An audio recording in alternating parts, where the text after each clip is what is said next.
আমি আমার পদত্যাগপত্র জেলাতে পাঠাইছি, সভাপতি সেক্রেটারির হোয়াটসঅ্যাপ নাম্বারে দিয়েছি এবং স্বেচ্ছায় কারো দ্বারা প্ররোচিত বা কোনো কিছু ভয়ভীতির জন্য আমি জামাত ইসলামে যোগ দিইনি।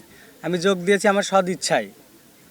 কারণ আমি দেখেছি, আমি পাঁচ পাঁচ তারিখের পর থেকে দেখেছি যে তাদের কার্যক্রম আমাকে খুবই ভালো লাগছে। তখন থেকে আমার একটু একটু করে মনের বাসনা হয় যে আমি জামাত ইসলামে যোগ দিব। তো আমি একটু সন্দিহান ছিলাম যে হিন্দু মানুষ হয়ে কীভাবে কী করব।